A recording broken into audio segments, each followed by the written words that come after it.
Hello students, how are you? This is your answer Niazi sir, come again with the very fresh subject. जी हाँ, आज हम एक नए सब्जेक्ट के बारे में डिस्कस करने वाले हैं। अभी तक जो भी मेरे वीडियोस थे वो मैथमेटिक्स के ऊपर थे। आज मैं क्लास 9th की फिजिक्स का जो चैप्टर है मोशन, वो स्टार्ट करने वाला हूँ कि what actually the physics and what actually the motion is. So let's start the chapter number whatever chapter number है मोशन। ठीक है, अब कौन सा चैप्टर है बुक्स में देख लेना तुम लोग। तो मोशन जो चैप्टर है, चूंकि ये पहला लेक्चर है तो पहले मैं तुम्हें ये बताना चाहूँगा कि एक्चुअली में क्लास 8 और क्लास 9 की जो फिजिक्स थी या जो साइंस थी एक्चुअली उसमें किस टाइप से डिफरेंस है, कौन कौन से उसमें फ़र्क है, इन चीज़ों को देखेंगे। तो अभी तक क्लास 8 में जो तुम पढ़ रहे थे वो एक जर्नल साइंस थी। जर्नल साइंस का मतलब एक कुछ चैप्टर दिए होते थे, छोटे से चैप्टर होते थे, और चैप्टर जैसे ही खत्म होता था पीछे कुछ एक्सरसाइज होती थी। सर या मैम तुम्हें लिखवा देते थे, तुम नोट कर लेते थे और उसको नोट करके याद करने के बाद एग्जाम में एज इट इज लिख के चले आते थे। यही था तुम्हारे लिए साइंस। लेकिन इस बार जर्नल साइंस से हट करके एक नया टर्म आएगा साइंस। ये थोड़ा सा उससे कॉन्सेप्चुअल होगा। सभी चीज़ें टीचर्स या मैम नहीं कराएंगी, कुछ तुम्हारा कॉन्सेप्ट लगेगा, तुम्हें खुद से चीज़ों को लिखना है, खुद राइट करना है, कुछ नोट करना है, कुछ न्यूमेरिकल्स आएंगे, कुछ डेरिवेशंस आएंगे, कुछ नई नई चीज़ें तुम्हें देखना पड़ेगा। मिला जुला की बात यह है कि ये बहुत ही कॉन्सेप्चुअल है। टीचर्स तुम्हें समझाएंगे, एलोबरेट करना, एक्सप्लेन भी करना पड़ सकता है तुम लोगों को।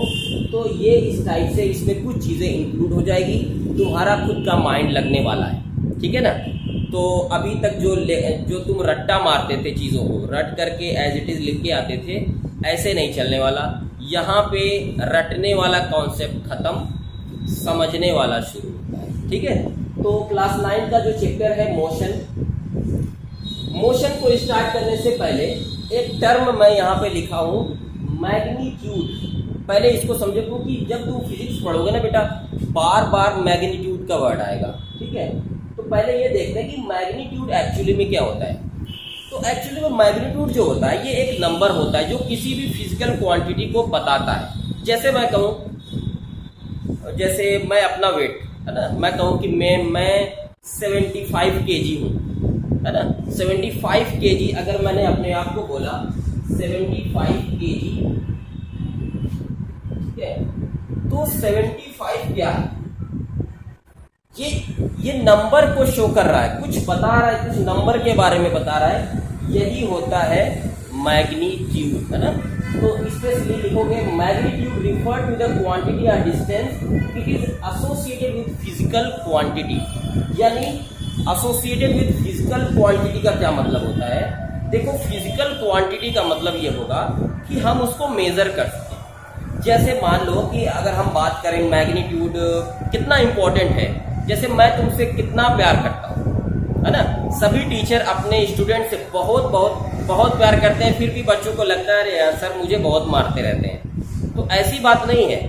ये दिक्कत क्यों होती है, क्यों बच्चे समझ नहीं पाते कि टीचर्स या उनके पेरेंट्स एक्चुअली में उनसे कितना मोहब्बत करते हैं, कितना प्यार करते हैं, कितना लव करते हैं।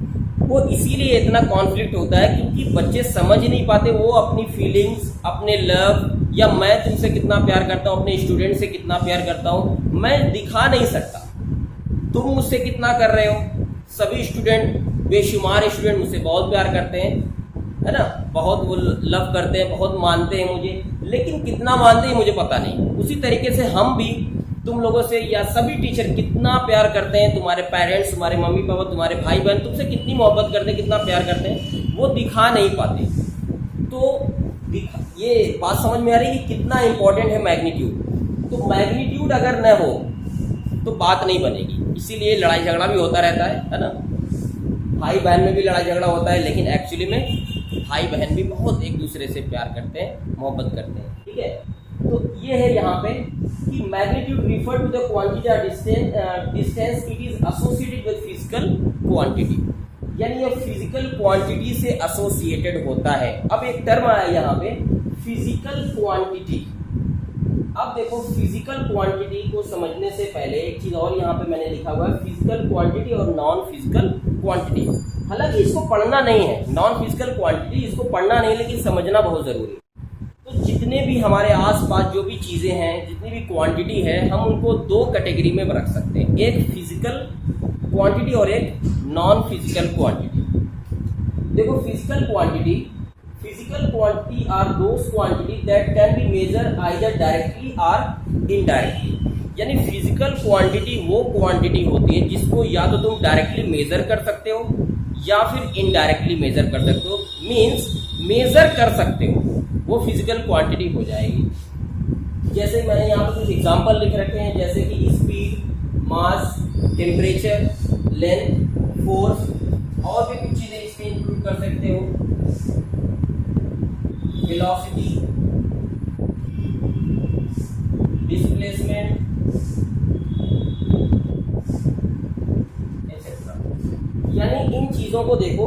स्पीड, जैसे हम कहते हैं हमारी गाड़ी की, जो हमारी बाइक की स्पीड इतनी है 30 किलोमीटर पर आवर या 60 किलोमीटर पर आवर। मैं जानता हूँ मेरी इतनी स्पीड होती है, तुम लोग 80-90 भी चलाते हो, बुरी बात है, इतनी स्पीड में बाइक नहीं चलानी चाहिए, लेकिन चला रहे हो, मत करो ऐसा। तो यहाँ पे स्पीड अगर हम बात करते हैं कि हमारी बाइक की स्पीड है 40 है, 50 है, या फिर मैं यहाँ से मुंबई गया तो मुंबई यहाँ से यूपी से कितनी दूर मुंबई है, कितने किलोमीटर है, ये सब चीज़ें इसको तुम मेज़र कर सकते हो कि ये 1000 किलोमीटर है कि 500 किलोमीटर कितना है, ये सब मेज़र कर सकते हो। और मास, ठीक है, वो कितने केजी का है, 10 केजी है, 3 केजी है, 5 केजी है, कुछ भी, इन सभी चीज़ों को तुम मेज़र कर सकते हो, इसीलिए इसको क्या बोलेंगे, फिजिकल क्वांटिटी। अब उसके बाद non physical quantity. Non physical quantity का मतलब होता है ऐसे क्वांटिटी जिसको तुम लोग मेजर न कर सको। एकदम जस्ट इसी का अपोजिट है। Non physical quantity are those quantity which can not be measure directly or indirectly. यानी ऐसी क्वांटिटी जिसको हम मेजर ही न कर पाए। तो ऐसी क्वांटिटी जिसको हम मेजर नहीं कर पाते हैं उनको बोला जाता है नॉन फिजिकल क्वांटिटी। अब इन चीज़ों में जैसे लव कितना है नहीं बता सकते, फीलिंग्स, मेरी फीलिंग्स 5 केजी है, 10 केजी है, मैं नहीं बता सकता, ठीक है ना, तो इसको हम मेजर नहीं कर सकते। तो इसलिए ये किस कैटेगरी में आएगा, नॉन फिजिकल क्वांटिटी में आएगा।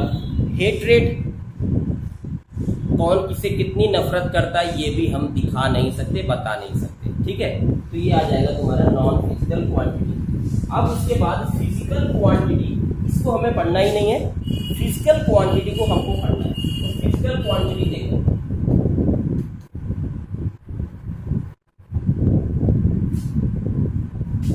फिजिकल क्वांटिटी को हम दो कैटेगरी में रख सकते हैं। एक होती है, यहाँ पे लिख लो, फिजिकल क्वांटिटी, इसकी दो कैटेगरी है, एक होती है स्केलर क्वांटिटी और एक होती है वेक्टर क्वांटिटी, ठीक है। स्केलर क्वांटिटी ऐसी क्वांटिटी होती है जिसको हमें मेजर करने के लिए सिर्फ मैग्नीट्यूड की जरूरत पड़ती है। जैसे 5 केजी मैंगो, क्या इसमें नॉर्थ और साउथ की भी बात हो रही है? नहीं, सिर्फ डायरेक्शन, यहाँ पे सिर्फ मैग्नीट्यूड की जरूरत पड़ रही है ना। मैं कहूँ let's go for 10 minute walk, चलो 10 मिनट चलते हैं। मैंने ये नहीं बोला कि कहाँ चलते हैं, सिर्फ 10 मिनट चलते हैं, मैं किसी भी डायरेक्शन में जा सकता हूँ। उस तरीके से जो वेक्टर क्वांटिटी होती है ऐसी क्वांटिटी होती है जिसमें तुम्हें मैग्नीट्यूड के साथ साथ डायरेक्शन की भी जरूरत पड़े। जैसे अगर मैं कहूँ let's 10 minute walk in north direction, go for 10 minute walk in south direction. यहाँ पे क्या हो रहा है, मुझे नॉर्थ जाना है या साउथ जाना है, कितना जाना है, मिनट भी, 10 मिनट भी, प्लस डायरेक्शन की भी बात हो रही है, इसलिए ये कैटेगरी में आएगा वेक्टर क्वांटिटी में इसको हम रख सकते हैं। मैंने इनको दो पार्ट में यहाँ पे डिवाइड कर दिया, एक है स्केलर क्वांटिटी और दूसरी है वेक्टर क्वांटिटी। स्केलर क्वांटिटी में मैग्नीट्यूड ओनली मैंने लिखा है, यानी इसको हमें मेजर करने के लिए सिर्फ मैग्नीट्यूड की जरूरत पड़ेगी और इसमें हमें मैग्नीट्यूड प्लस डायरेक्शन दोनों चीज़ों की ज़रूरत पड़ेगी। अब देखो यहाँ पे अगर तुमसे कोई पूछे कि what is scalar quantity exam में कभी कभी या मोस्टली केसेस में आ ही जाता है, ठीक है ना। ये हाफ ईयरली में आ सकता है, कभी भी ये कभी ना कभी तुम्हें ये दिख जाएंगे एग्जाम में कि what is scalar quantity and what is vector quantity. तो scalar quantity which required magnitude only for their complete representation, यानी यहाँ पे स्केलर क्वांटिटी ऐसी क्वांटिटी होती है जिसको हमें रिप्रेजेंटेशन करने के लिए, रिप्रेजेंट करने के लिए ओनली मैग्नीट्यूड की रिक्वायरमेंट होती है, उनको बोलते हैं scalar quantity. These are less fundamental. Less fundamental का मतलब ये होता है ये तुम्हें किसी भी चीज के बारे में पूरी तरीके से जानकारी नहीं देगी, कुछ कम देगी, जानकारी तो देगी। लेस फंडामेंटल का मतलब थोड़ा सा कम जानकारी देती है। अब इसमें कुछ एग्जांपल हो गए, जैसे डिस्टेंस हो गया, स्पीड हो गया, टाइम हो गया, टाइप से कुछ चीजें यहाँ पे। उसके बाद वेक्टर क्वांटिटी, इसमें मैग्नीट्यूड प्लस डायरेक्शन दोनों चीजों की जरूरत पड़ती है। Vector quantity are those quantity which required magnitude as well as direction for complete representation, यानी मैग्नीट्यूड के साथ साथ हमें डायरेक्शन की भी जरूरत पड़ेगी वेक्टर क्वांटिटी को शो करने के लिए। These quantity are more fundamental means ये क्वांटिटी तुम्हें ज्यादा चीजों के बारे में बता सकती हैं, बहुत अच्छे से तुम्हें सभी चीजों के बारे में तुम्हें बता सकते हैं, क्योंकि ये मैग्नीट्यूड के साथ साथ डायरेक्शन को भी शो करता है। उसके बाद इसमें कुछ एग्जांपल है, डिस्प्लेसमेंट है, वेलोसिटी है, एक्सीलरेशन है, ठीक है। तो इसी के साथ साथ आज का लेक्चर फिलहाल यहीं पे खत्म होता है। तो फिलहाल this is your answer Niazi sir, saying you all good bye, take care and God bless you.